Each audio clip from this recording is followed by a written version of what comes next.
Hello बच्चों, कैसे आप लोग। आज हम डिस्कस करने वाले हैं क्लास 12 सेमिस्टर 3 का अकाउंटेंसी का एक इम्पॉर्टेंट चैप्टर जिसका नाम है फिनेंशियल स्टेटमेंट एनालिसिस। ठीक है बच्चों, ये जो चैप्टर है इस चैप्टर से आपको 5 मार्क्स एग्जाम में आने वाले हैं।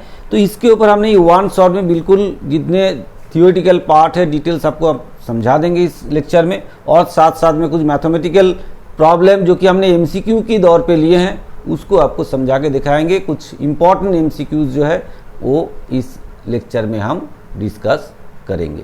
ठीक है बच्चों, तो आप हमारे साथ साथ कॉपी पेन लेके बैठ जाइए और साथ साथ में वीडियो को अगर आपको अच्छा लगा, आपका हेल्प हुआ तो जरूर वीडियो को आपको शेयर करना है, लाइक करना है, कमेंट्स करना है और जरूर चैनल को सब्सक्राइब करके बेल आइकन दबा के रखना है। ठीक है बच्चों, इस चैप्टर में 5 मार्क्स आपका एग्जाम में आएगा, इसलिए इसको भी आपको अच्छे तरीके से करना पड़ेगा। ठीक है, चलिए फिर स्टार्ट करते हैं फिनेंशियल स्टेटमेंट एनालिसिस। ठीक है, चलिए इसमें देखिए हमने बिल्कुल शॉर्ट में जितना इंपॉर्टेंट पार्ट है जो कि आपका एमसीक्यू क्वेश्चन में आ सकते हैं जिसके नोट के आधार पे उसी को लेके आपको डिस्कस करेंगे। बहुत ज़्यादा लंबे चौड़े हम डिस्कस नहीं करेंगे क्योंकि टाइम आपके पास बहुत कम है, उसके अंदर ही आपको कंप्लीट करना है और एग्ज़ाम में क्वेश्चन अटेंड करना है। तो उसी के हिसाब से हमने एक बिल्कुल शॉर्ट करके आपके लिए जितना इन्फॉर्मेशन चाहिए एमसीक्यू सॉल्व करने के लिए उतना ही लेके आए हैं। ठीक है बच्चों, चलिए बातें कम करें और काम ज़्यादा करें। चलते हैं, हमारे साथ साथ आप भी चलते रहिए। ठीक है, चलिए क्या बोला गया है देखते हैं। First of all meaning of financial statement analysis. Financial statement analysis होता क्या है इसके बारे में थोड़ा समझ लेते हैं। क्या बोला है कि फिनेंशियल स्टेटमेंट क्या क्या होता है। जैसे बैलेंस शीट हो गया आपका, जैसे प्रॉफिट एंड लॉस अकाउंट हो गया, कैश फ्लो स्टेटमेंट हो गया, ये होता है आपका फिनेंशियल स्टेटमेंट। तो आर एनालाइज, इसको एनालाइज किया जाता है to understand the financial health of a business. एक बिजनेस का फिनेंशियल हेल्थ कैसा है वो जानने के लिए ये एनालिसिस किया जाता है। कौन सा बैलेंस शीट हो गया, प्रॉफिट एंड लॉस हो गया, कैश फ्लो स्टेटमेंट हो गया, और जैसे फिनेंशियल स्टेटमेंट है उसको एनालिसिस करके हम लोग क्या देखते हैं कि ऑर्गेनाइजेशन का फिनेंशियल हेल्थ कैसा है। क्लियर है बच्चों, क्लियर। चलिए आगे बढ़े। एनालिसिस मींस, एनालिसिस क्या मतलब होता है, breaking down financial data into simpler form to जज प्रॉफिटेबिलिटी, लिक्विडिटी, सॉल्वेंसी और एफिशिएंसी एंड एफिशिएंसी। एक्चुअली क्या होता है, जो फिनेंशियल डेटा है इसको एनालाइज करने का क्या मतलब होता है, ब्रेक डाउन करना, फिनेंशियल डेटा को ब्रेक डाउन करके सिंपलर फॉर्म में लाके उसके थ्रू हमको जांच करना है कि प्रॉफिटेबिलिटी क्या है ऑर्गेनाइजेशन का, लिक्विडिटी क्या है, सॉल्वेंसी कंडीशन क्या है, या एफिशिएंसी कितना है ऑर्गेनाइजेशन का। ये जानने के लिए एक्चुअल में ये फिनेंशियल स्टेटमेंट एनालिसिस किया जाता है। उसका एक पार्ट भी रेशियो एनालिसिस भी है, उसके लिए तो हमने अलग से वीडियो बना के आपको सब समझाए हैं। तो रेशियो एनालिसिस का पूरा डिटेल्स इसमें हम समझाएंगे नहीं क्योंकि वो आप ऑलरेडी आपका वीडियो दिया हुआ है। बाकी पार्ट जो था उसी को लेके आज हम डिस्कस करेंगे। ठीक है बच्चों, चलिए फिर क्या बोला गया, सिग्निफिकेंस। क्या इसका सिग्निफिकेंस है, फिनेंशियल स्टेटमेंट एनालिसिस का क्या सिग्निफिकेंस, क्यों करते हैं हम लोग, क्या जरूरत है इसका। फर्स्ट ऑफ ऑल क्या क्या हेल्प करता है देखिए, it helps in understanding strengths and weakness of a business. कोई बिजनेस का क्या स्ट्रेंथ है और क्या वीकनेस है वो हमको ये फिनेंशियल स्टेटमेंट एनालिसिस करके पता चलेगा। नेक्स्ट क्या बोला है, provides basis for decision making by management को डिसीजन मेकिंग करना पड़ता है, डिसीजन लेना पड़ता है। फिर इन्वेस्टर्स जो इन्वेस्ट करता है बिजनेस वो उसको भी देखना है ना भाई, हम इन्वेस्ट करेंगे इसमें प्रॉफिटेबिलिटी क्या है, ये हमारा जो पैसा हमने वहाँ पे इन्वेस्ट करेंगे वो लौट के आएगा कि नहीं। क्रेडिटर्स जो हमको क्रेडिट में उधार में मटेरियल सप्लाई करेगा वो भी देखना चाहेगा, या स्टेक होल्डर्स और ज़्यादा और जो स्टेक होल्डर्स है वो इसको देखना चाहते हैं अपना डिसीजन मेकिंग के लिए। नेक्स्ट होता है useful for comparing past, present and future performance. कोई ऑर्गेनाइजेशन अपना पास्ट में क्या था, अभी प्रेजेंट में क्या चल रहा है, फ्यूचर में क्या कर सकते हैं, ये इस एनालिसिस के थ्रू समझ में आता है। ठीक है बच्चों, क्वेश्चन आपके इसी के आधार पे एमसीक्यू पूछा जाएगा, इसलिए ध्यान से इसको पढ़िए, इस पॉइंट्स को नोट कर लीजिए अपना कॉपी में और इसी को पढ़ लीजिए, हो जाएगा आपका काम। ठीक है बच्चों, नेक्स्ट क्या बोला है, assist in determining financial stability and growth potential. मतलब ये डिटरमाइन फिनेंशियल जो स्टेबिलिटी है वो डिटरमाइन करने के लिए या ग्रोथ का पोटेंशियलिटी क्या है वो समझने के लिए ये असिस्ट करता है, मतलब हेल्प करता है। ठीक है बच्चों, चले और आगे बढ़े। हम थोड़ा सा फास्ट चलेंगे क्योंकि टाइम कम है, आपके लिए भी बहुत ज़्यादा लंबा वीडियो देखने का टाइम है नहीं, इसलिए हम शॉर्ट के में ही बना के आपको दिए हैं ना। नेक्स्ट हम आते हैं कि भाई ऑब्जेक्टिव क्या है, फाइनेंशियल स्टेटमेंट एनालिसिस का ऑब्जेक्टिव क्या है, क्यों करते हैं हम लोग। देखिए, एक होता है एसेसिंग प्रॉफिटेबिलिटी, कोई ऑर्गेनाइजेशन का प्रॉफिटेबिलिटी क्या है, प्रॉफिट कैपेसिटी क्या है, अर्निंग कैपेसिटी क्या है बिजनेस का, वो समझने के लिए हम फाइनेंशियल स्टेटमेंट एनालिसिस करते हैं। नेक्स्ट क्या बोला है, assessing liquidity to check ability to meet short term obligation, मतलब शॉर्ट टर्म जो लोन वगैरह है उसको चुकाने का क्षमता ऑर्गेनाइजेशन का है कि नहीं, वो समझने के लिए हम एनालिसिस करते हैं। फिर एसेसिंग सॉल्वेंसी, मतलब लॉन्ग टर्म लोन वगैरह चुकाने का क्षमता है कि नहीं, मतलब लॉन्ग टर्म फाइनेंशियल स्टेबिलिटी है कि नहीं, वो देखने के लिए।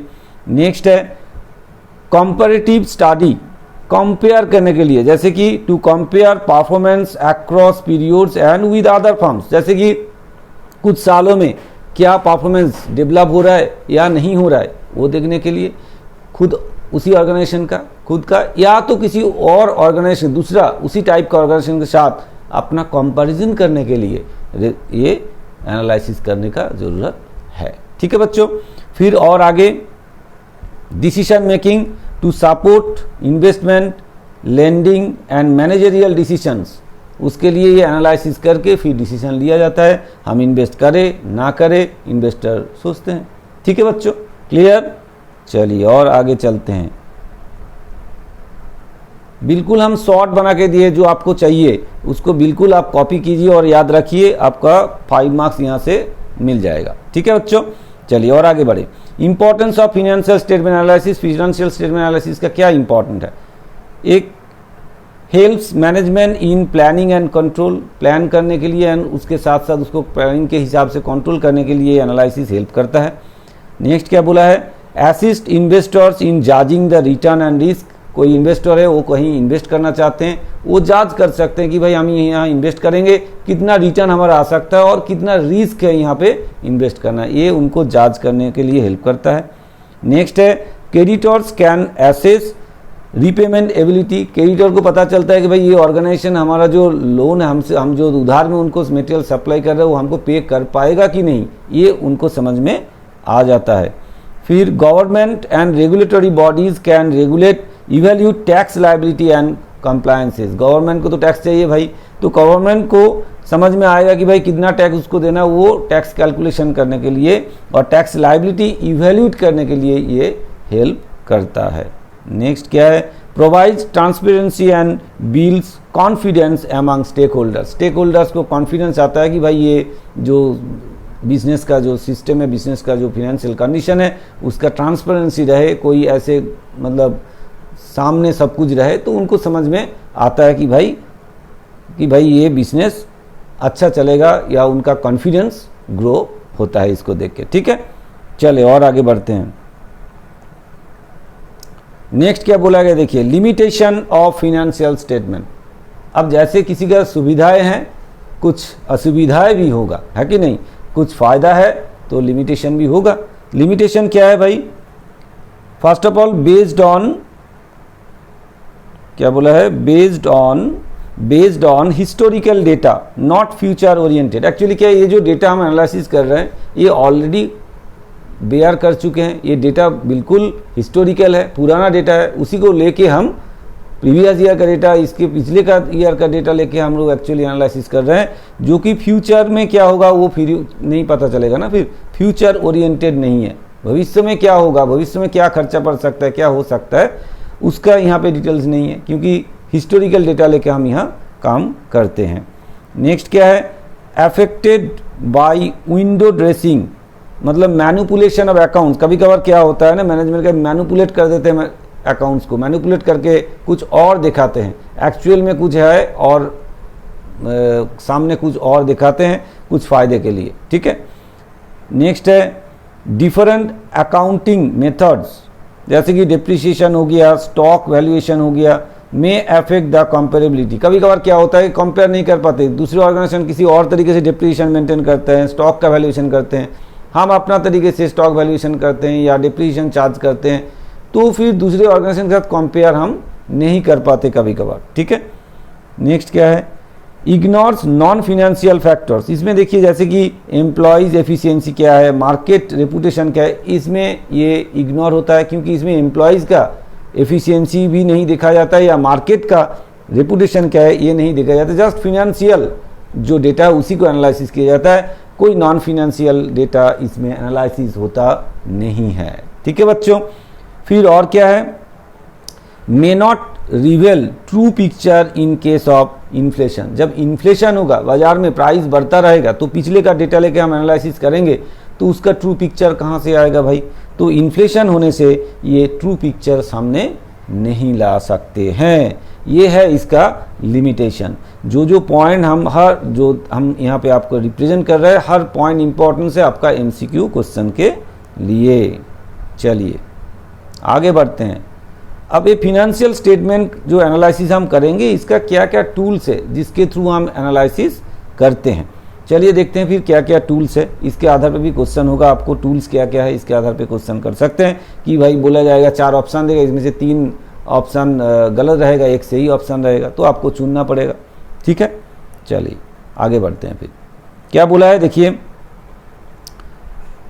Comparative statement. एक होता है कंपैरेटिव स्टेटमेंट। कंपैरेटिव स्टेटमेंट क्या होता है, statements that presents financial data of 2 और more period side by side.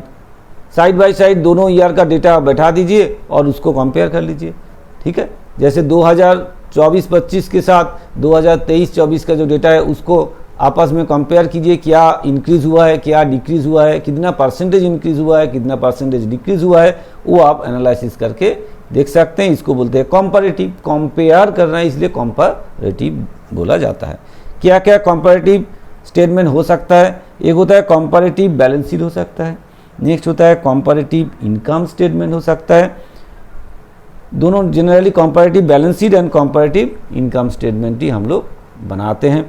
तो फिर देखते हैं पर्पस क्या है, क्यों हम बनाते हैं, पर्पस क्या है भाई, स्टेटमेंट कंपैरेटिव स्टेटमेंट क्यों बनाते हैं, to study changes in absolute figures. Absolute figure का क्या चेंज हुआ, मतलब वो नेगेटिव हो पॉजिटिव हो, कितना चेंजेस आया है, बढ़ गया या घट गया, क्या हुआ है, नेट क्या हुआ है, बड़ा घटा जो नेट फिगर वो कैलकुलेट करने के लिए, या परसेंटेज कितना चेंज हुआ है, या trend over the time, trend क्या चल रहा है, धीरे धीरे क्या बढ़ रहा है या घट रहा है, वो देखने के लिए ये एनालिसिस किया जाता है। तो इसका सिग्निफिकेंस क्या है, शोज ग्रोथ और डिक्लाइन बिटवीन द पीरियड। इस पीरियड के अंदर ऑर्गेनाइजेशन का ग्रोथ हुआ है, कुछ खर्चे का, कुछ इनकम का ग्रोथ हुआ है या घट गए हैं, ये समझ में आता है। मतलब ग्रोथ हुआ है या डिक्लाइन हो रहा है बिजनेस का, ये इसके थ्रू पता चलता है।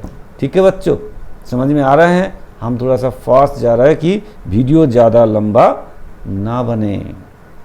चलिए और आगे बढ़ते हैं, आप पॉज कर करके नोट कर लीजिएगा जो चीज़ हम समझा रहे हैं आपको। नेक्स्ट और क्या बनाते हैं हम, कॉमन साइज स्टेटमेंट है और एक टूल है कॉमन साइज स्टेटमेंट। ये क्या होता है, statements in which all items are shown as a percentage of a common base. In general क्या होता है, एक कॉमन बेस ले लेते हैं कि इसको बेस लेके इसके मतलब आधार पे कौन सा कितना कितना परसेंट वो मतलब इनकम या खर्चा जो भी है वो कितना कितना है वो निकाल लेते हैं। जैसे कि सेल्स को, इन जनरल सेल्स को फॉर इनकम स्टेटमेंट में सेल्स को हम क्या करते हैं, बेस बना लेते हैं। टोटल सेल्स जो नेट सेल्स जितना हुआ है उसको बेस बनाते हैं।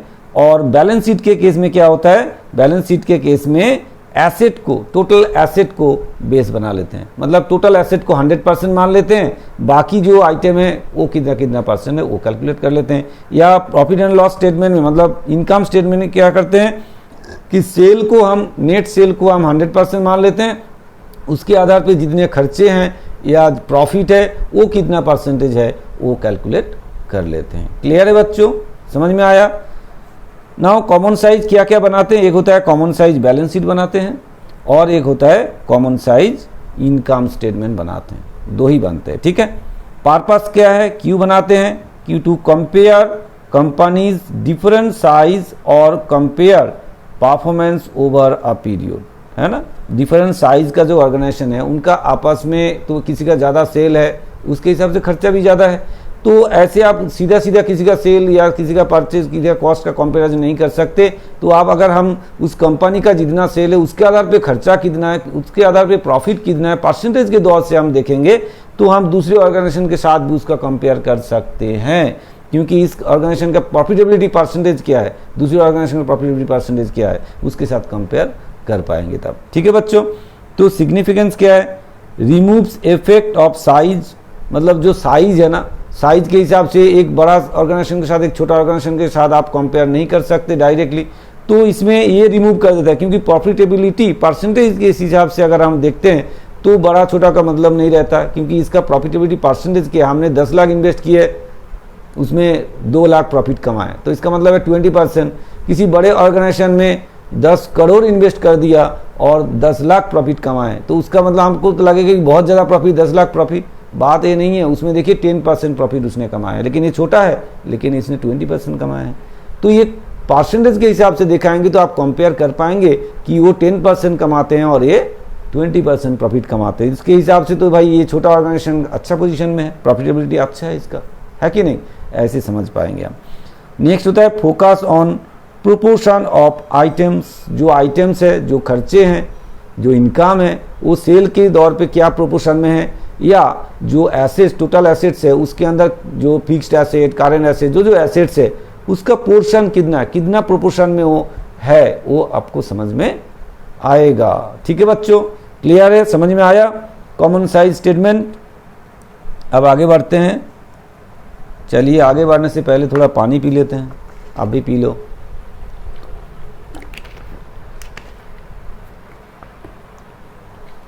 चलिए नेक्स्ट आता है ट्रेंड एनालिसिस। ट्रेंड एनालिसिस क्या होता है, देखिए ट्रेंड एनालिसिस क्या होता है।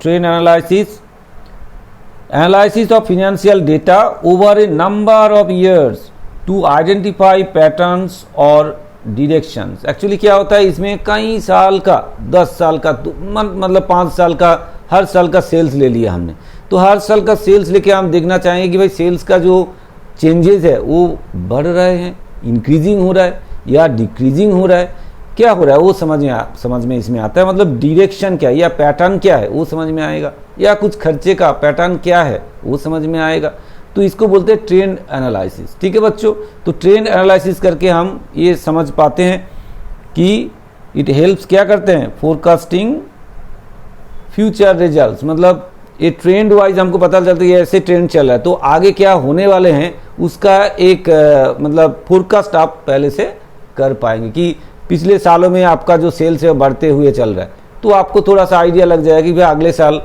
इस साल जितना सेल्स हुआ इससे ज़्यादा, थोड़ा ज़्यादा होगा, बढ़ेगा, या उल्टा भी हो सकता है, घट भी सकते हैं। अगर आपका ऐसे ट्रेंड आ रहा है कि भाई सेल कम होते जा रहा है तो फिर घट भी सकते हैं। तो ये इसमें समझ में आता है कि फ्यूचर रिजल्ट क्या होगा, उसके बारे में आपको थोड़ा सा आइडिया मिल जाएगा। चलिए फिर आगे बढ़े।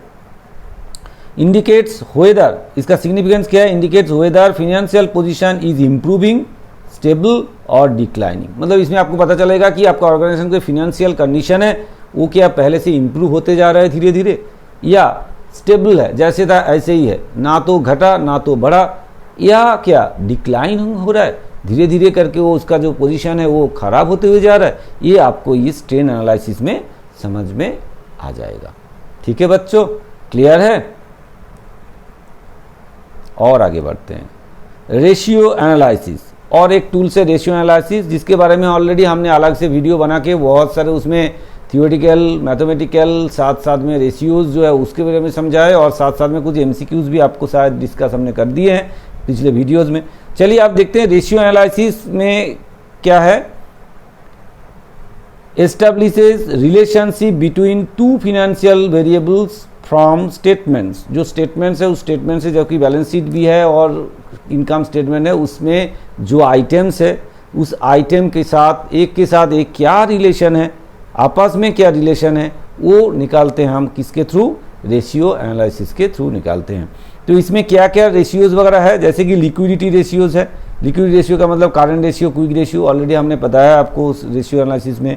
सॉल्वेंसी रेशियोज है, जैसे डेब्ट इक्विटी रेशियोज हो गया, मतलब और कई तरह का कई रेशियोज है। अभी जो एक एग्जांपल देके जा रहा है आपको। प्रॉफिटेबिलिटी रेशियो जैसे net profit ratio, return on capital employed, ये सब प्रॉफिटेबिलिटी रेशियोज में आते हैं।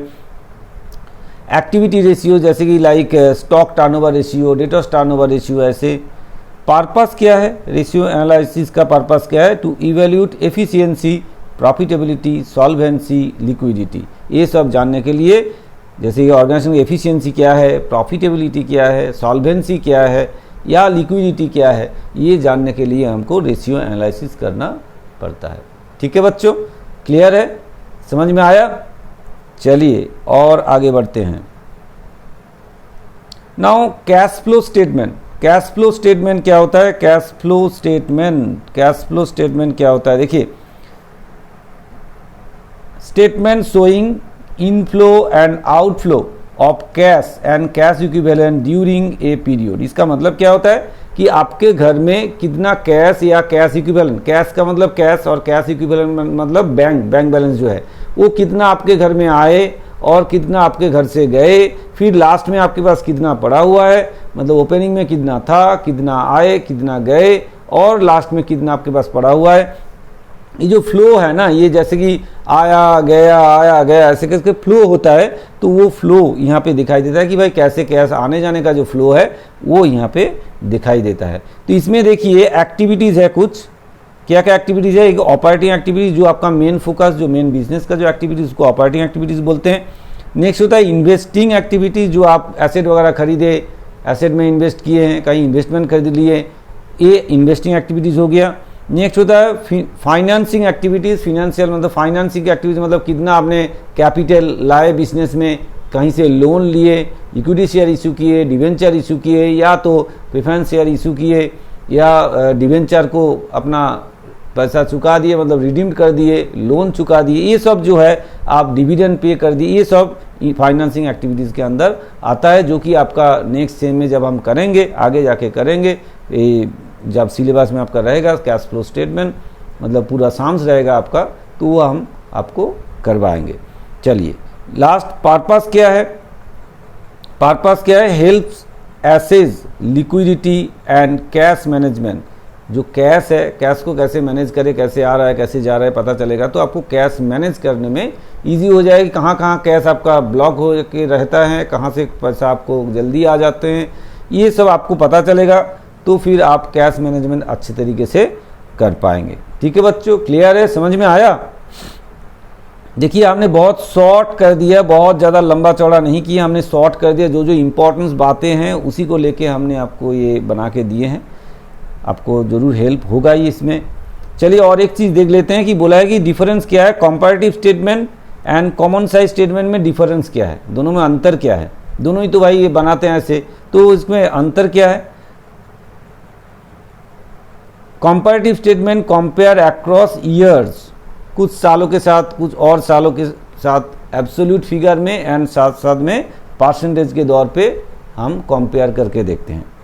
कॉमन साइज स्टेटमेंट क्या करते हैं? शोज स्ट्रक्चर और प्रोपोर्शन, मतलब टोटल के दौर पे बाकी जो चीज़ है वो कितना परसेंटेज करके हैं, मतलब एक ही साल का ही, 2 साल का नहीं, 3 साल का कंपेयर नहीं है, एक ही साल के ही जो स्ट्रक्चरिकली जो है आइटम, जैसे कि टोटल सेल्स हो गया, नेट सेल्स इतना, उसके आधार पे ग्रॉस प्रॉफिट इतना हुआ है, उसके आधार पे इतना कॉस्ट ऑफ गुड्स सोल्ड हुआ है, तो वो परसेंटेज क्या है, वो स्ट्रक्चरिकली क्या क्या परसेंटेज, कहाँ पे क्या खर्चा हो रहा है, कितना परसेंटेज खर्चा है, कितना परसेंटेज प्रॉफिट है, वो कैलकुलेट करने के लिए, या टोटल एसेट के अंदर कितना परसेंट करंट एसेट्स है, कितना परसेंट फिक्स्ड एसेट्स है, ये सब कैलकुलेशन करने के लिए कॉमन साइज स्टेटमेंट कैलकुलेट किया जाता है, बनाया जाता है। और कंपैरेटिव स्टेटमेंट जो है वो कुछ सालों के आपस में जो चेंजेस है, एब्सोल्यूट चेंजेस है आइटम का वैल्यूज़ का, उसको दोहराते हैं, परसेंटेज क्या चेंजेस हुआ है उसको दोहराते हैं। ये है दोनों में अंतर। ठीक है बच्चों, क्लियर है? अब हम क्या करेंगे, आपको थोड़ा सा ये जो स्टेटमेंट के बारे में अभी आपको बताया हमने, स्टेटमेंट कैसे बनता है, थोड़ा सा उसका स्ट्रक्चर के बारे में आपको थोड़ा सा डिस्कस कर दें, क्योंकि इसमें साम्स अभी हम नहीं करेंगे। एक्चुअली आपका जो क्वेश्चन आएगा एमसीक्यूज आएगा, तो हमने यहाँ पे बड़ा सम्स कैलकुलेशन नहीं करेंगे, यहाँ नहीं बनाएंगे क्योंकि टाइम वेस्ट होगा। तो जो चीज़ आपका MCQs में आएगा उसी के दौर पे हम MCQs लेके आपको बता देंगे। जस्ट आपको थोड़ा समझा देंगे कि कैसे बनते हैं, ये चीज़ आपको हम समझाएंगे यहाँ पे, बाकी हम आगे बढ़ते चलेंगे। चलिए देखिए क्या है कि अगर ये फॉर्मेट है आपका, ये क्या फॉर्मेट है, ये कंपैरेटिव बैलेंस शीट का फॉर्मेट है। और एक चीज़ आपको यहाँ पे ध्यान देना है, याद रखना है कि भाई एज पर कौन सा सेक्शन में बताया गया, शेड्यूल 6 के दौर पे या शेड्यूल 6 और शेड्यूल 3, ठीक है, पार्ट 1 ऑफ कंपनीज एक्ट 2013 के हिसाब से ये बैलेंस शीट का स्ट्रक्चर है। ये आपको याद रखना है। एक्चुअल में ये सेक्शन आपको पूछ सकते हैं कौन सा सेक्शन में बताया गया है। कैसे बैलेंस शीट का स्ट्रक्चर होता है देख लीजिए। इस तरह से जैसे इक्विटी एंड लायबिलिटीज होगा, उसके बाद शेयर होल्डर्स फंड इस तरह से आपके पास रहेगा। इस तरह से जो स्क्रीन पे आप देख रहे हैं ऐसे रहेगा। कंपेयर कैसे करना होता है ये थोड़ा सा एक एंट्रीज लेके आपको बता देते हैं। एक कंट्रोल कैसे होता है, मतलब ये कैसे हम करते हैं, एक्चुअली चेंजेस वगैरह कैसे दिखाते हैं वो आपको दिखाते हैं। जैसे मान लीजिए यहाँ पे आपके मतलब हेल्प के लिए हम इसको दिखा देते हैं कि कैसे हम लोग करते हैं। थोड़ा सा एक आइटम को लेके दिखाते हैं आपको। जैसे मान लीजिए यहाँ पे इक्विटी शेयर था, मान लीजिए 10 लाख, चलिए छोटा कर लेते हैं, 1 लाख था, ठीक है। तो प्रीवियस ईयर में 1 लाख था। अब करेंट ईयर में मान लीजिए करेंट ईयर में वो 1,20,000 हो गया। तो इसमें चेंजेस क्या हुआ, आपका बड़ा कितना, इंक्रीज और डिक्रीज, एब्सोल्यूट फिगर लिखना है आपको। बड़ा है तो ये हो गया 20,000 आपका बढ़ गया है कि नहीं, 20,000 बड़ा है। अब क्वेश्चन है कि कितना परसेंट बड़ा है, वो कैसे कैलकुलेट करें, कितना परसेंट बड़ा है वो कैलकुलेट करने के लिए क्या करना पड़ेगा आपको, फिर कितना परसेंट बड़ा है उसके लिए क्या करना पड़ेगा, उसके लिए देखिए क्या करना पड़ेगा। जो बेस पीरियड में जितना है आपका, बेस पीरियड में जितना था और जितना बड़ा है, मतलब 2,20,000 आपका बड़ा, सॉरी 20,000 बढ़ गया है। किसके ऊपर 20,000, जो आपका यहाँ पे देखिए बेस में जो था, बेस में मतलब ये था बेस में, मतलब प्रीवियस ईयर में जितना था वो 1 लाख है। अरे रेड एंड व्हाइट हो गया, चलिए इंटू 100 करेंगे तो परसेंटेज आएगा। तो इसका मतलब कितना आएगा, 20% आ जाएगा। तो ये आपका यहाँ पे 20% हो जाएगा। ठीक है बच्चों, यही आपको करना है, यही दिखाना है आपको, ठीक है, यही दिखाना है। मान लीजिए और एक आइटम आपको दिखा देते हैं। जैसे मान लीजिए लॉन्ग टर्म बोरोइंग्स था 1 लाख था, इसमें भी 1 लाख ले लेते हैं। अच्छा 10,000 था, मान लीजिए 10,000 था, तो बाद में क्या हुआ है 8,000 हो गया है, ठीक है। तो भाई चेंजेस क्या हुआ, एब्सोल्यूट चेंज क्या, इन्हें माइनस प्लस के मतलब नहीं है, कितना चेंज हुआ दिखाना है। तो 8,000 से 10,000 माइनस करेंगे या 10,000 से 8,000 माइनस कीजिए, एक्चुअली क्या आएगा -2,000। लेकिन यहाँ पे माइनस हम नहीं लिखेंगे क्योंकि ये एब्सोल्यूट फिगर है, तो इसलिए माइनस नहीं लिखेंगे, जितना चेंज हुआ उतना ही लिखेंगे। तो परसेंटेज चेंज कितना हुआ देखिए, ये भी ऐसे आप कर सकते हैं। कैसे चेंज हुआ, कितना परसेंटेज चेंज हुआ, 2,000 डिवाइड बाय किसके ऊपर 2,000, जो प्रीवियस ईयर में है 10,000 इंटू 100 करेंगे तो ये भी आ जाएगा आपका 20%। तो इसका मतलब आपका ये आंसर क्या होगा, 20% होगा। इस तरह से कंपैरेटिव स्टेटमेंट बनता है। ठीक है बच्चों, क्लियर, समझ में आया, ऐसे ही है और कुछ नहीं है, ये है कंपैरेटिव स्टेटमेंट। चलिए हम आगे बढ़ते हैं, क्योंकि ये करेंट लायबिलिटीज वगैरह हो गया। इसके बाद देखिए नॉन करेंट एसेट्स इस तरह से रहेगा, फिर करेंट एसेट्स रहेगा। इस तरह से जो जो आइटम रहेगा आप बैठाएंगे, मतलब दिया रहेगा आप बैठाएंगे, उसका कंपैरिजन करेंगे। बहुत ईजी है, कुछ ऐसा नहीं है कोई चेंज, क्या चेंज आया है, दोनों ईयर का डेटा आपको दिया जाएगा, फिर पूछा जाएगा क्या चेंजेस, एब्सोल्यूट चेंज क्या हुआ है, परसेंटेज क्या चेंज हुआ है, वो आपको कंपेयर करके दिखाना है। ये बहुत ही ईजी है, कुछ नहीं है, ऐसे कुछ भी नहीं है। ठीक है, ऐसे ही आपका प्रॉफिट एंड लॉस स्टेटमेंट, ये भी ऐसे ही आपका बनता है। प्रॉफिट एंड लॉस स्टेटमेंट भी ऐसे ही बनता है। देखिए revenue from operation, other income, इस तरह से हम लिखेंगे इसको, टोटल रेवेन्यू फ्रॉम ऑपरेशन, फिर इसके बाद एक्सपेंसेस, जो जो अलग अलग एक्सपेंसेस हुआ है उसको हम यहाँ लिखेंगे और कैलकुलेट करेंगे। इसमें भी क्या होता है कि दोनों ईयर का ऐसे दिया रहेगा। मान लीजिए इसमें भी आप एक दिखा देते हैं आपको। मान लीजिए कि इस ईयर में आपका रेवेन्यू फ्रॉम ऑपरेशन है 2 लाख और करेंट ईयर में रेवेन्यू फ्रॉम ऑपरेशन हो गया आपका 2.5 लाख। तो भाई एब्सोल्यूट चेंज क्या हुआ है, एब्सोल्यूट चेंज आपका 50,000, मतलब 50,000 बढ़ा है। परसेंटेज क्या चेंज होगा, अब देखिए परसेंटेज चेंज आपको बताया हमने, परसेंटेज चेंज कैसे निकालेंगे, 50,000 डिवाइड बाई बेस, मतलब प्रीवियस ईयर में कितना था, 2 लाख था, इंटू 100, तो कितना आएगा भाई, कितना आएगा, 25% आएगा। तो आपका आंसर क्या होगा, 25%। इस तरह से आपको करना है, बिल्कुल सिंपल है, इसमें कोई कॉम्प्लेक्सिटीज नहीं है। ठीक है बच्चों, क्लियर है। आगे बढ़ते हैं, क्योंकि कुछ एमसीक्यूज हमने लिए हैं आपके लिए, आपको हेल्प करने के लिए, क्योंकि एमसीक्यूज उसी टाइप का एमसीक्यूज आ सकता है आपके एग्जाम में, इसलिए हम थोड़ा सा जल्दी भागेंगे। चलिए ये क्या है, ये है आपका कॉमन साइज बैलेंस शीट। ये है कॉमन साइज बैलेंस शीट, ये आप किसी एक साल के लिए आप कर सकते हैं, दोनों साल के लिए अलग अलग से करके दिखा सकते हैं आप कम इसमें एक ही साथ। तो इसमें क्या होता है कि इसमें टोटल जितना आपका एसेट्स है, एसेट्स के दौर पे या लायबिलिटीज के दौर पे आपको दिखाना पड़ता है टोटल कितना आपका कोई आइटम कितना परसेंटेज है। तो एक आइटम आप आपको दिखा देते हैं, मान लेते हैं कि टोटल जो आपका एसेट्स है, इसको थोड़ा सा हम ऊपर करते हैं, मान लीजिए टोटल एसेट्स जो है आपका, टोटल एसेट्स जो है ये टोटल एसेट्स कॉलम में 2024 में टोटल एसेट्स हो गया मान लीजिए 2 लाख। ठीक है भाई, 2 लाख है। इसमें से मान लीजिए यहाँ पे टांजिबल एसेट्स जो है, टांजिबल एसेट्स जो है वो है 1 लाख, मान लेते हैं टांजिबल एसेट्स आपका 1 लाख है। तो आप क्वेश्चन है कि परसेंटेज क्या होगा, है ना, इसका परसेंटेज क्या होगा, तो देखते हैं इसका परसेंटेज 2024 में क्या परसेंटेज होना चाहिए, फिर ये जो एसेट्स का परसेंटेज क्या होना चाहिए, फिर इसका परसेंटेज क्या होगा। देखिए कैसे निकालेंगे हम, टोटल कितना है 2 लाख, 2 लाख को आपको 100% मानना है, तो 2 लाख में से 1 लाख,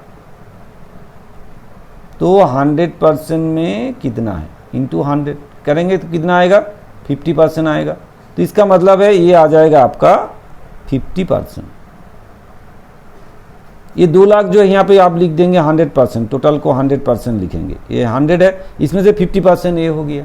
ठीक है, इस तरह से अगर कोई आइटम आपको दिया रहेगा तो आप ऐसे कैलकुलेशन कर दीजिए कितना परसेंटेज होगा। मान लीजिए यहाँ पे थोड़ा सा देख लेते हैं, यहाँ पे करेंट इन्वेस्टमेंट्स या ट्रेड रिसीवेबल 50,000 है मान लेते हैं, तो फिर इसका परसेंटेज कितना होगा, 50,000 डिवाइड बाई 2 लाख इंटू 100, भाई कितना हो जाएगा, 25% हो जाएगा। तो यहाँ हम क्या लिखेंगे, 25%।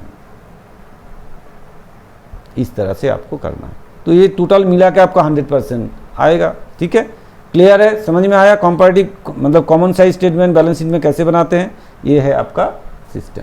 ठीक है बच्चों, दिखाई दे रहा है, दिखाई दे रहा है भाई। ठीक है, चले आगे बढ़ते हैं फिर, क्योंकि आपको एमसीक्यू सॉल्व करना है हमको। अच्छा ये देखिए, ये है common size income statement, common size income statement. इसमें क्या होता है, नेट सेल को हम 100% पकड़ लेते हैं, नेट सेल को हम मान लेते हैं 100%। मतलब देखिए यहाँ पे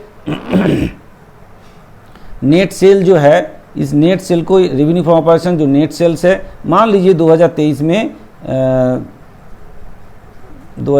में 1 लाख है। ठीक है, 1 लाख है। अब इसमें इसको हम क्या पकड़ेंगे, 2023 में इसको पकड़ेंगे 100%। भाई ये 100% है, इसके दौर पे बाकी जो एक्सपेंसेस है वो कितना परसेंट है, मान लीजिए cost of material consume, cost of material consume 50,000 है, मान लेते हैं 50,000 है। तो फिर सेल के हिसाब से ये कितना परसेंटेज है, तो देखते हैं 50,000 बाई 1 लाख इंटू 100 करेंगे तो कितना आ जाएगा भाई, 50% आएगा। तो यहाँ पे परसेंटेज क्या होगा, 50%।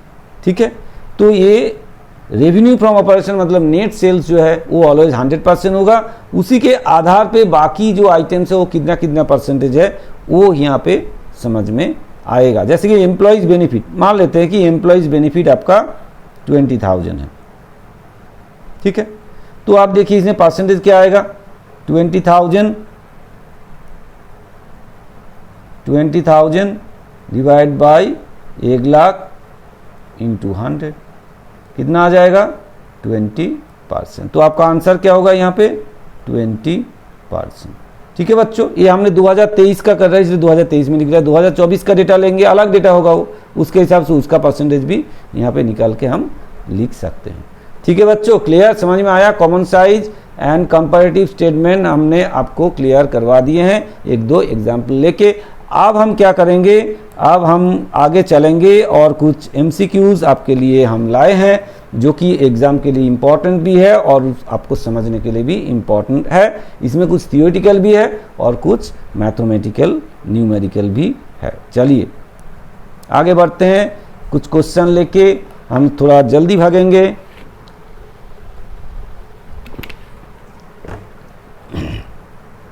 चलिए फिर फर्स्ट क्वेश्चन क्या बोला गया है, अब देखिए फर्स्ट क्वेश्चन में क्या बोला गया है, क्या बोला गया है फर्स्ट क्वेश्चन देखिए। Financial statement analysis is mainly done to, किस लिए फिनेंशियल स्टेटमेंट एनालिसिस बनाया जाता है, record transactions, assess financial performance, conduct audit, calculate tax. अभी आपको बताया क्यों किए करते हैं हम ये एसेस फिनेंशियल परफॉर्मेंस कैसा है वो समझने के लिए करते हैं, अभी आपको समझाया हमने। नेक्स्ट आते हैं नेक्स्ट क्वेश्चन में। नेक्स्ट क्वेश्चन भाई क्या बोला है, which of the following is not a tool of financial statement analysis. इसमें से चारों में से कौन सा फिनेंशियल स्टेटमेंट एनालिसिस का टूल्स नहीं है। Common size statement, comparative statement है भाई, कॉमन साइज स्टेटमेंट वो भी टूल्स है, रेशियो एनालिसिस वो भी है, तो नहीं है कौन, ये ट्रायल बैलेंस आपका फिनेंशियल स्टेटमेंट एनालिसिस का टूल्स नहीं है। चलिए और आगे बढ़ते हैं। In a common size balance sheet each item is expressed as a percentage of. Common size balance sheet में किसका आधार पे परसेंटेज करके हम दिखाते हैं, नेट सेल्स, टोटल एसेट्स और टोटल लायबिलिटीज, या शेयर कैपिटल या नेट प्रॉफिट, इसके आधार पे भाई टोटल एसेट्स और टोटल लायबिलिटीज के आधार पे हम दिखाते हैं, ठीक है, अभी बताया आपको। नेक्स्ट क्या है नंबर 4 में, कंपैरेटिव स्टेटमेंट शोज, क्या दिखाते हैं कंपैरेटिव स्टेटमेंट में, percentage of total, year two year changes, cash propositions, non financial performance. देखिए क्या ईयर टू ईयर, कंपैरेटिव का मतलब ही तो है दोनों ईयर के आपस में कंपैरिजन करना, तो मतलब ईयर टू ईयर जो चेंजेस आए हैं वो कंपैरेटिव स्टेटमेंट में दिखाई देता है। अभी आपको हमने एग्जाम्पल भी देके बताए थे, ठीक है बच्चों। चलिए आगे बढ़ते हैं। Ratio analysis helps to evaluate, ratio analysis क्या हेल्प करते हैं आपको, लिक्विडिटी, प्रॉफिटेबिलिटी, सॉल्वेंसी, सभी में तो है भाई, तो इसका मतलब है ये ऑल, ये तीनों ही हेल्प करता है आपको, सब कुछ ये तीनों ही इवैल्यूएट करने के लिए आपको हेल्प करता है, ठीक है। चलिए नंबर 6, आप लोग बिल्कुल मत डरिए, क्वेश्चन इजी होगा, फर्स्ट टाइम है, आप लोगों को डर हो ही रहा है क्योंकि सजेशन नहीं है आपके पास, आपको पता भी नहीं चल रहा है क्या क्वेश्चन होगा, किस तरह से होगा, लेकिन मत डरिए, क्वेश्चन इजी होगा, ठीक है। आप लोग फर्स्ट टाइम है, आपको बहुत ज़्यादा सताया नहीं जाएगा, आपके लिए इजी क्वेश्चन होगा, आप सिर्फ अपना पढ़ाई में ध्यान दीजिए, आपको अच्छा रिजल्ट होगा ही होगा। चलिए, which of the following is a limitation of financial statement analysis, इसमें से कौन सा लिमिटेशन है, फिनेंशियल स्टेटमेंट एनालिसिस का लिमिटेशन क्या है। देखिए बेस्ड ऑन हिस्टोरिकल डेटा, यही तो है भाई, अभी आपको बता के आए हम, ये है मेनली प्रॉब्लम कि हिस्टोरिकल डेटा लेके एनालिसिस करते हैं, यही इसका कमियां है। चलिए और आगे बढ़े। Cash flow statement is prepare as per, कौन सा अकाउंटिंग स्टैंडर्ड के तौर पे कैश फ्लो स्टेटमेंट बनाया जाता है, एक्चुअली अकाउंटिंग स्टैंडर्ड 3, ये आपको हमने जब बताए, ये नहीं बताए हैं तो ये सॉरी गलत जगह टिक लग गए, ये है अकाउंटिंग स्टैंडर्ड 3, आप याद रखना क्वेश्चन आएगा इसके आधार पे, अकाउंटिंग स्टैंडर्ड 3 में आपका कैश फ्लो स्टेटमेंट प्रिपेयर किया जाता है इस बार, ठीक है। नेक्स्ट आते हैं आगे। Trend analysis is useful for, trend analysis आपको क्या हेल्प करता है, देखिए क्या बोला है, future forecasting, tax calculation, book keeping, vouching. देखिए ये तीनों में तो बिल्कुल नहीं है, बिल्कुल नहीं है, तो यही होना है भाई। फ्यूचर में क्या होने वाले ट्रेंड देख के ही तो पता चलता है ना, पिछले साल का, कुछ सालों का जो ट्रेंड चल रहा है, कैसा सेल हो रहा है, कैसा मतलब प्रॉफिट अर्न हो रहा है, उसके आधार पे ही हम आगे सोच सकते हैं, फोरकास्ट कर सकते हैं कि क्या होने वाले हैं। ठीक है बच्चों, तो ये फ्यूचर फोरकास्टिंग के लिए हेल्प करता है। चलिए और आगे बढ़ते हैं, असर्शन रीजनिंग में चलते हैं। आप देखिए क्या बोला है, common size statement helps in comparing farms of different sizes. बात तो सही है आपका, है कि नहीं। डिफरेंट साइज फार्म जो है उसका कॉमन साइज स्टेटमेंट के थ्रू हम कंपेयर कर सकते हैं। रीजन क्या है, all items are express as a percentage of a common base. Very nice, ये दोनों सही है। तो इसमें कौन सा, दोनों सही है, दोनों सही है और करेक्ट एक्सप्लेनेशन भी है। तो कौन सा इसमें है, both A and B, A and R are true and R is the correct explanation, मतलब ए ऑप्शन आपका सही जवाब है। ठीक है बच्चों, मतलब ए भी ट्रू है, ए भी ट्रू है, दोनों मतलब इसका करेक्ट एक्सप्लेनेशन भी है। चलिए आगे बढ़ते हैं। असर्शन क्या बोला गया आपको, ratio analysis can help in assessing short term as well as long term financial position. बात तो सही है भाई, शॉर्ट टर्म और लॉन्ग टर्म फिनेंशियल पोजीशन दोनों समझने के लिए रेशियो एनालिसिस हेल्प करता है। फिर क्या बोला है, liquidity ratios and solvency ratios are parts of the ratio analysis. ये भी बात आपका सही है। तो मतलब ए एंड आर दोनों ट्रू है, आर एक्सप्लेनेशन भी है इसका, सही बात है। तो ये ए ऑप्शन आपका सही जवाब है। ठीक है बच्चों, समझ में आया। अब हम चलेंगे कुछ मैथमेटिकल क्वेश्चन लेके, इसमें थोड़ा सा हमको टाइम लेना पड़ेगा कैलकुलेशन करने के लिए। आप भी हमारे साथ कैलकुलेशन कीजिए, मतलब वीडियो को पॉज करके खुद भी ट्राई कीजिए, है कि नहीं। देखते हैं आप, देखिए क्या बोला गया है, क्या बोला है। सेल्स इन 2022 बोला है 4 लाख, 23 में कितना, 5 lakh. Find the percentage change in sales, बढ़ा कितना भाई, था 4 लाख हुआ 5 लाख, तो इंक्रीज कितना हुआ, इंक्रीज कितना हुआ, 5 लाख माइनस 4 लाख, कितना हुआ, फिर 1 लाख बढ़ गया। तो परसेंटेज ऑफ चेंज कितना होगा, परसेंटेज ऑफ चेंज, हम थोड़ा सा जल्दी जल्दी लिख रहे हैं, हैंड राइटिंग आपको समझ में नहीं आ रहा है, हम इसलिए बोल दे रहे हैं आपको, जल्दी जल्दी आंसर करेंगे, आंसर में मतलब है। तो कितना होगा, 1 लाख डिवाइड बाई 4 लाख, जो प्रीवियस ईयर में था उसी के आधार पे होगा, 4 लाख इंटू 100। भाई 4 लाख पे 1 लाख मतलब कितना हुआ, 4 लाख के ऊपर 1 लाख बढ़ा है तो कितना हो गया भाई, 25%, है कि नहीं, 25% हो गया। तो आंसर कौन सा आपका, हाँ सी 25%। इस तरह से आपको क्वेश्चन आएगा, आपको कैलकुलेशन करना होगा। चलिए आगे बढ़ते हैं, फटाफट आगे बढ़ते हैं। नेट प्रॉफिट 2022 में कितना, 60,000, 23 में कितना, 75,000। फाइंड द एब्सोल्यूट इंक्रीज, कितना एब्सोल्यूट बड़ा है, कितना बड़ा है, 75,000। इंक्रीज कितना हुआ है, इंक्रीज इक्वल टू 75,000 माइनस 60,000, इतना ही तो बड़ा है, 15,000 बड़ा है भाई, है कि नहीं, 15,000 बड़ा है। तो ऑप्शन क्या होगा आपका, सी 15,000। ठीक है बच्चों, समझ में आ रहे हैं, दिखाई दे रहा है। हैंड राइटिंग समझ नहीं आ रहा है सर, कोई बात नहीं, आंसर समझने में काम आ जाएगा। हम थोड़ा जल्दी लिख रहे हैं इसलिए ऐसे हो रहा है, हम चाहते हैं जल्दी जल्दी करे, आपका टाइम वेस्ट ना हो। टोटल एसेट इन 2022, अरे कहाँ भाग रहे भाई, रुक जाओ, 10 लाख है। Total assets in 2023 12,50,000। तो बोला है कि कितना परसेंटेज इंक्रीज हुआ है, तो डायरेक्ट करते हैं, परसेंटेज ऑफ इंक्रीज कितना होगा, 10 लाख पहले था, 12,50,000, तो 12,50,000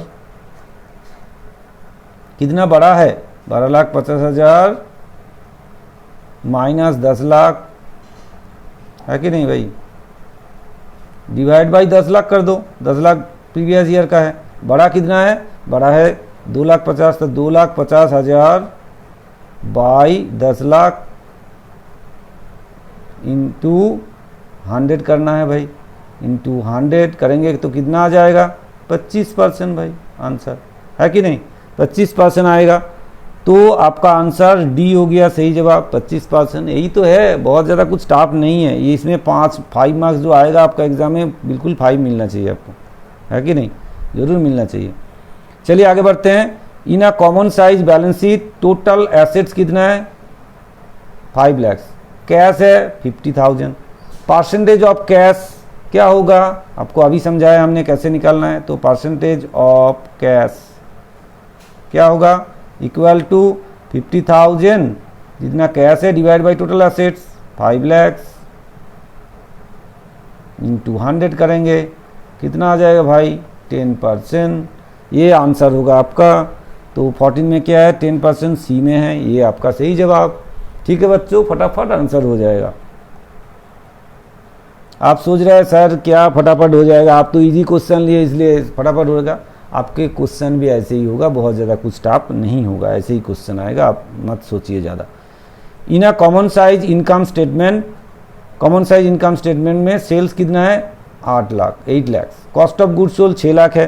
तो find the COGS, cost of goods sold का परसेंटेज क्या है, ये तो इजी है भाई। परसेंटेज ऑफ COGS इसका मतलब है cost of goods sold equal to जितना कॉस्ट ऑफ गुड्स सोल्ड है 6 लाख है, कितना आपका नेट सेल्स है 8 लाख है, क्योंकि नेट सेल के आधार पे ही होता है, इंटू 100 करेंगे तो कितना आ जाएगा भाई, देखो 6/8 तो कितना आएगा 6 इंटू 100/8 तो आगे आपका 75%। तो इसका मतलब है 75%, इसका मतलब आंसर कौन सा डी हो गया आपका सही जवाब। ठीक है बच्चों, समझ में आ रहे हैं, आगे बढ़ते हैं। चलिए, बोला है comparative balance sheet shows, comparative balance sheet क्या शो करता है, क्या दिखा रहा है भाई, लायबिलिटीज है, करेंट लायबिलिटीज है 2 लाख और 2022 में 2023 में कितना 1,50,000। फाइंड द परसेंटेज चेंज, क्या चेंज हुआ है, एक्चुअली क्या हुआ है, घटा है या बढ़ा है, एक्चुअली रिड्यूस हुआ है। तो परसेंटेज कैसे दिखाएंगे, एक्चुअल में क्या है चेंज हुआ है, परसेंटेज चेंज हुआ है, तो क्या हुआ है डिक्रीज हुआ है। चेंज क्या हुआ है, change equal to 1,50,000 minus 2 lakh, तो इसका मतलब -50,000 हुआ है। तो परसेंटेज चेंज क्या होगा भाई, माइनस तो होगा ही, कैसे कितना होगा 50,000 डिवाइड बाई कितना पहले था 2 लाख था इंटू 100, तो इसका मतलब है -25%, है कि नहीं, माइनस चेंज हुआ है, माइनस में ही हुआ है, मतलब चेंज हुआ माइनस में, मतलब रिड्यूस हुआ है। तो आपका ऑप्शन क्या होगा भाई, ऑप्शन होगा सी आपका सही जवाब -25%। ठीक है बच्चों, आगे बढ़े जल्दी जल्दी। चलिए, comparative income statement shows operating expenses 2022 में 1 लाख और 2023 में 1,20,000। तो फाइंड द चेंज, कितना चेंज हुआ है, कितना परसेंट चेंज, तो चेंज क्या हुआ है, चेंज हुआ है कितना 1,20,000 माइनस 1 लाख, भाई चेंज हुआ है 20,000। परसेंटेज ऑफ चेंज क्या होगा, परसेंटेज ऑफ चेंज 20,000 जो चेंज हुआ है डिवाइड बाई बेस, मतलब प्रीवियस ईयर में कितना था 1 लाख इंटू 100। बहुत टफ है ना भाई, बहुत टफ है भाई, बहुत टफ है कि नहीं भाई, छोटे बच्चे भी कर देगा। तो आंसर क्या है भाई, आंसर होगा डी 20%। ठीक है, ऐसे ही इजी है भाई, बहुत ज़्यादा टफ नहीं है। 18 में क्या बोला गया देखिए, in a common size balance sheet total liabilities कितना है 6 लाख है, लॉन्ग टर्म डेब्ट कितना है 1,50,000 है, तो परसेंटेज ऑफ लॉन्ग टर्म डेप्ट क्या है, सिंपल निकाल दो ना भाई, परसेंटेज ऑफ लॉन्ग टर्म डेप्ट क्या होगा, 1,50,000 डिवाइड बाई टोटल कितना है 6 लाख इंटू 100 करेंगे। तो देखिए इसमें क्या आएगा आपका, काटेंगे तो 25% आएगा। आंसर कौन सा होगा, 25% मतलब डी, 18 का डी, ये आंसर। इतना कुछ है नहीं इसमें यार। चलिए और आगे बढ़ते हैं।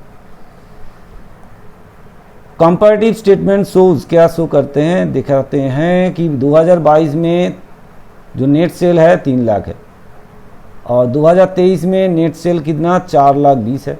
परसेंटेज ऑफ चेंज, चलिए चेंज कितना हुआ है, चेंज कितना हुआ है 4,20,000 माइनस 3 लाख, तो इसका मतलब कितना हुआ 1,20,000, ठीक है 1,20,000 चेंज हुआ है। तो परसेंटेज चेंज क्या होगा,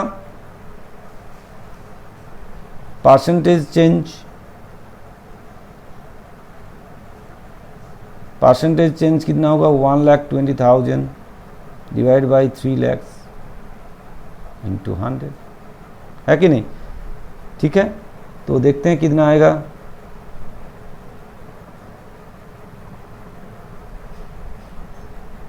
तो आगे आपका कितना, आगे आपका 40% है भाई ऑप्शन में, हाँ है, डी हो गया आपका सही जवाब 40% चेंज। ठीक है बच्चों, क्लियर, समझ में आया। आगे बढ़ते हैं, चलिए in common size income statement net sales दिया गया आपको 10 लाख और एडवर्टाइजमेंट एक्सपेंसेस है आपका 50,000, तो परसेंटेज ऑफ एडवर्टाइजमेंट एक्सपेंसेस क्या होगा, चलिए चलिए देखते हैं। परसेंटेज ऑफ एडीवी एक्सपेंसेस क्या होगा फिर, 50,000 है आपका एडवर्टाइजमेंट एक्सपेंसेस, टोटल सेल्स कितना है, टोटल सेल्स के आधार पे ही तो होगा 10 लाख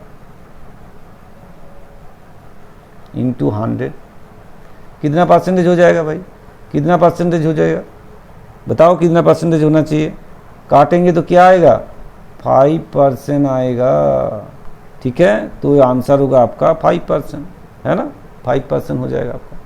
चलिए आगे बढ़ते हैं।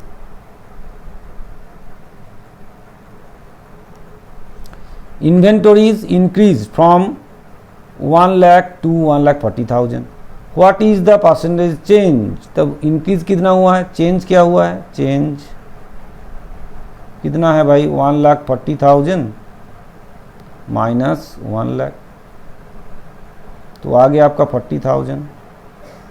परसेंटेज चेंज क्या होगा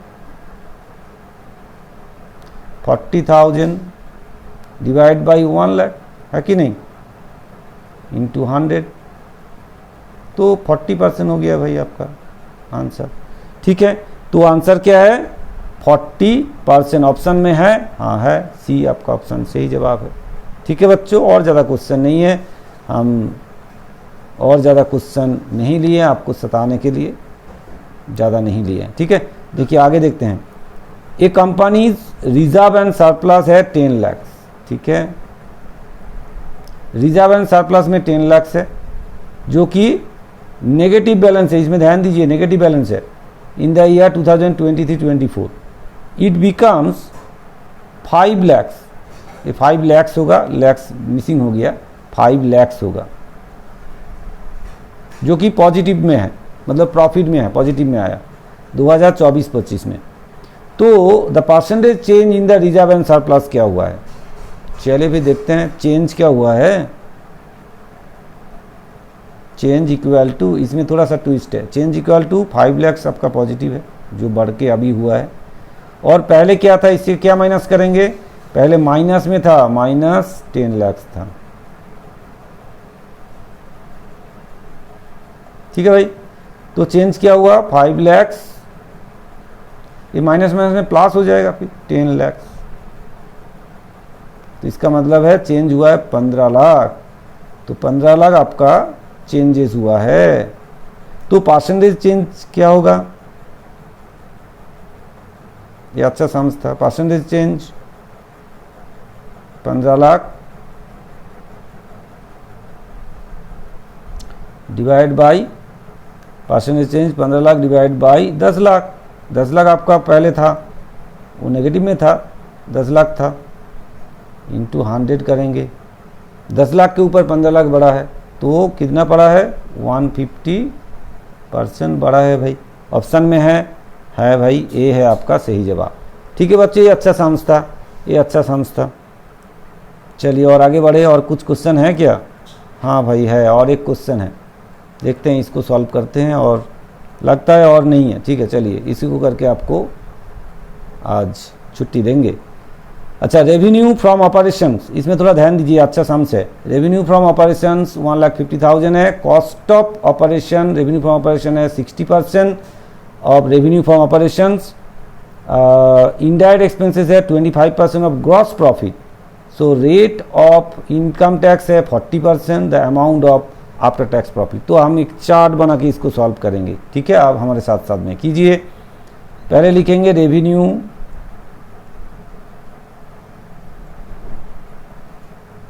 from operation,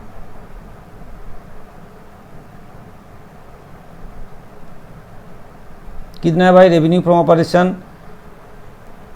revenue from operation, इतना खराब हैंड राइटिंग हो गया ना, समझ में नहीं आ रहा, ठीक से लिखिए। Revenue from operation, revenue from operation है भाई 15 लाख।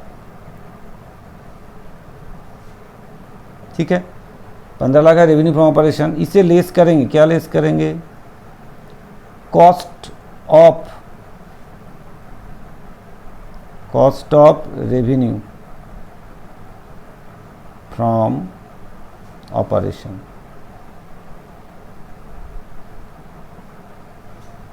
कितना होगा भाई? 15 लाख इंटू 60%, मतलब 60/100 होगा। 15 लाख का 60% निकालेंगे, कितना हो जाएगा? 9 लाख हो जाएगा। तो इसमें लेस करेंगे, कितना आएगा? 6 लाख हो जाएगा। इसको क्या बोलेंगे हम? Gross profit. ठीक है भाई, ये हो गया ग्रॉस प्रॉफिट। तो इससे लेस करेंगे, ग्रॉस प्रॉफिट से क्या लेस करेंगे? इनडायरेक्ट एक्सपेंसेस, इनडायरेक्ट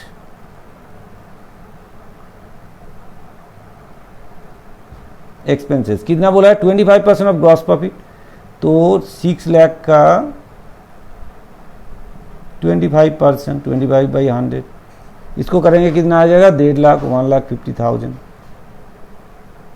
तो माइनस करेंगे कितना? 4,50,000। ये आ गया आपका प्रॉफिट बिफोर टैक्स। ठीक है भाई, प्रॉफिट बिफोर टैक्स। फिर इससे लेस करेंगे टैक्स, कितना परसेंटेज है?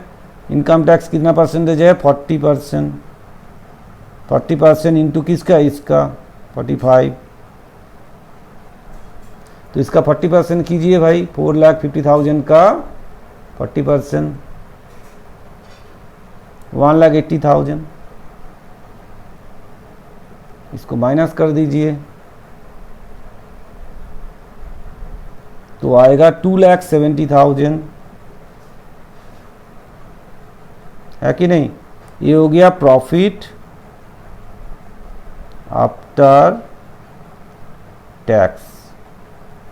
ये हो गया आपका आंसर। ऑप्शन में है भाई, है डी है आपका सही जवाब। ये साम्स बड़ा था, और ये बड़ा साम्स के साथ साथ हमने अपना ये वीडियोस भी ख़त्म किए।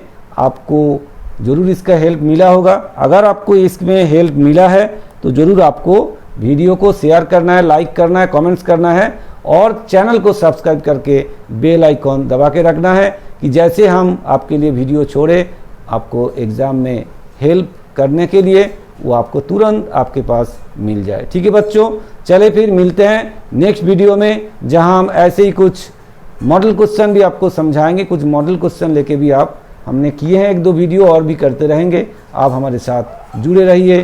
ठीक है बच्चों, थैंक यू।